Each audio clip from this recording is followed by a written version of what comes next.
नगर निगम चुनाव के लिए 11 फरवरी को मतदान होना है। ऐसे में प्रत्याशी घर घर पहुंचकर अपने पक्ष में समर्थन मांग रहे हैं।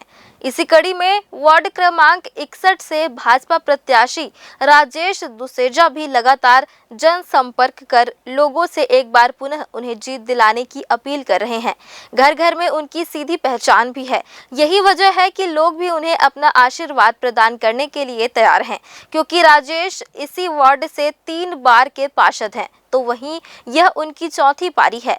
इन 3 सालों में उन्होंने वार्ड के चौमुखी विकास के लिए काम किया और वार्ड में सड़क, पानी, बिजली जैसी बुनियादी सुविधाओं को बेहतर करने में अपना योगदान दिया।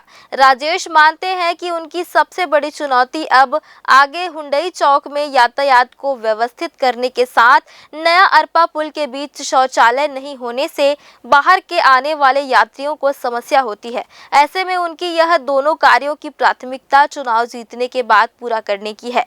घर घर जनसंपर्क के दौरान उन्हें मिल रहे अपार स्नेह को उन्होंने जनता का व्यापार बताते हुए कहा कि 15 सालों में उन्होंने वार्ड की जनता के सुख दुख के साथ उनके हर वार्ड के कार्यों को प्राथमिकता में रखकर पूरा किया है।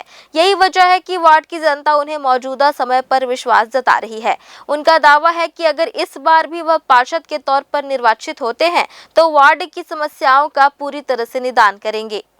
पार्षद तो ऐसा होना चाहिए जो इजी अवेलेबल हो। आप कहीं भी हो, आपको कोई समस्या हो, पार्षद आपके एक फ़ोन में आ जाए, या आपके कहीं पे कोई समस्या आ रही है और कहीं उसको पता चले तो खुद से आ जाए। वो पार्षद चाहिए जो 24/7 मतलब आपको अवेलेबल मिले और एनी टाइम। और हमारे जो पार्षद के लिए अभी प्रत्याशी हैं राजेश दुसेजा जी, इनका पिछला 15 साल का आप देख लीजिए रिकॉर्ड। ये हर समय आपके एक फ़ोन में अवेलेबल है। मतलब इनको बोलने की भी कई बार ज़रूरत नहीं पड़ती है। खुद से ये मतलब ये रहते हैं, अलर्ट रहते हैं कि यहाँ मुझे ये काम करना है, यहाँ ये ज़रूरत है। ये खुद से भी अलर्ट रहते हैं। अभी हम प्रचार में भी घूम रहे हैं, इनका घर घर के अंदर तक पकड़ है।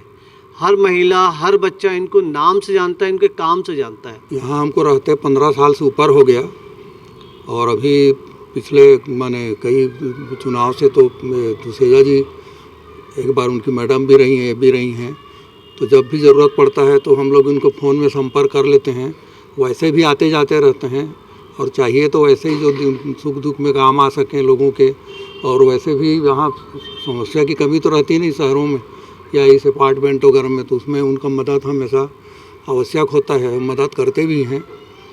ये नाली वगैरह जो बना सब इन्हीं के सौजन्य से बना है। बाकी बहुत माने हम तो ऐसा ही पार्षद चाहिए, आगे भी चाहिए। यहाँ मेरे वार्ड के सबसे पहली प्राथमिकता ये होगी जो हुंडई चौक में जो यातायात का बहुत ज़्यादा बढ़ते यातायात कारण एनी टाइम हर समय जाम रहता है, उस जाम को व्यवस्थित कराना मेरी सबसे बड़ी प्राथमिकता रहेगी। दूसरा, यहाँ से सीपत चौक तक जो आसपास के यात्री बस से उतरते हैं, कई महिलाएं भी हैं, उनके लिए कोई टॉयलेट की व्यवस्था नहीं है। और सबसे पहले मैं वहाँ एक सुलभ शौचालय की व्यवस्था करूँगा। हालांकि आसपास भी शासकीय ज़मीन नहीं है।